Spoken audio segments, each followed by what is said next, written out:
நேற்று night edit பண்ணிட்டு phone charge போட மறந்துட்டேன் போல. காலையில பார்க்குறேன் தலைவன் சாவர நிலைமையில கிடக்குறான். ஸோ மொதல் வேலையை அவனுக்கு உயிரை கொடுத்துட்டு ரெண்டாவது வேலையை ட்ரை ஃப்ரூட் ஷேக்கான வேலையெல்லாம் பண்ணிட்டு இந்த தலப்பா கட்டுறது முன்னெல்லாம் நல்லா தான் வந்துருந்துச்சு. இன்னைக்கு என்னன்னு தெரியல, வண்டி சடன் பிரேக் பிடிக்குது. ஃபர்ஸ்ட் அட்டெம்ப்ட் ஃபெயில்டு, செகண்ட் அட்டெம்ப்ட்ல மிஷின் அக்காம்ப்ளிஷ்டு. அதே வேகத்தோட போய் சட்டை எடுத்து அயன் பண்ணிட்டு மார்னிங் பழைய சோறு சாப்பிட்டு காலேஜுக்கு போயிட்டேன். நேற்று நான் ஃப்ரேம்ல வரத்துக்குள்ளே அவன் வீடியோ ஆஃப் பண்ணிட்டான். ஸோ அன்னைக்கு நான் ஃபர்ஸ்ட் ஃப்ரேம்குள்ள வந்துட்டேன். அந்த இடத்துல ஒரு திடீர் ஷாக்கு. கை கழுவிட்டு இருந்த பைப்பு வாய் கொப்பளிக்குது. எடுத்துட்டு வந்த பசங்க கூட வந்து சாப்பிட்டு இன்னைக்கு எக்ஸாம் முடிஞ்ச உடனேவே காலேஜ் முடிகிற அதே டைமுக்கு எங்களையும் அனுப்பிச்சு விட்டாரு. இன்னைக்கு வந்தா ஏன் நல்ல மனுஷன். நானும் இந்த ரோட்டு கடைக்கு என்னைக்காவது வாட்ச் ஆகலான்னு பாக்குறேன். நம்மளுக்கு டைம் தான் செட் ஆக மாட்டேங்குது. காலையில பண்ண மிஸ்டேக்லாம் மாத்திக்கிட்டு ஈவினிங் வீட்டுக்கு வந்து ஃபர்ஸ்ட் அட்டெம்ப்ட்ல மாசா தலப்பாய கட்டேன். அடுத்த கட்டம் ட்ரைனிங் அதை ஸ்டார்ட் பண்ணிட்டேன். ஊர் மறுபடியும் காஞ்சனா மோடுக்கு போற மாதிரி ஒரு ஃபீல். தப்பிச்சிட்டா மழை எதுவும் பெய்யல. ஃபர்ஸ்ட் ட்ரைனிங் வழக்கம் போல வால் பாஸ் பண்ணேன். வழக்கம் போல ரைட் கால் நல்லா வந்தா லெஃப்ட் கால் குடைச்சல் கொடுத்தான். அதை முடிச்சிட்டு அல்டர்னேட்டிவ் லெக்ல வால் பாஸ். இருந்த குட்டி பிளேஸ்ல குட்டியான ட்ரிப்ளிங் ட்ரைனிங். அது கூடயே சேர்ந்து ட்ரிப்ளிங் ஸ்கில்கான ட்ரைனிங் பண்ணேன். இந்த ஒரு ஸ்கில் மட்டும் தான் எனக்கு ஈஸியா வர ஸ்கில். மடிச்சு எடுத்துட்டு போறதுக்கு சூப்பரா இருக்கும். குட்டி கொஞ்சம் நீ ட்ரைனிங் வந்ததே ரொம்ப லேட். ஆனா குரல் வித்த மட்டும் பர்ஃபெக்ட்டா பண்ணுவாப்ல. இவனும் 3 நாளா ட்ரைனிங் பண்ணிருக்கான். சரி இன்னைக்காச்சும் உருப்படியா அவனுக்கு ஏதாச்சும் சொல்லி தரணும்ட்டு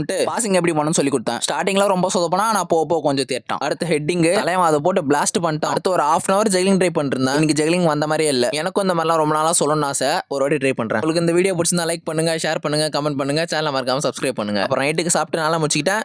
தொடர்பில் இருக்கவும்.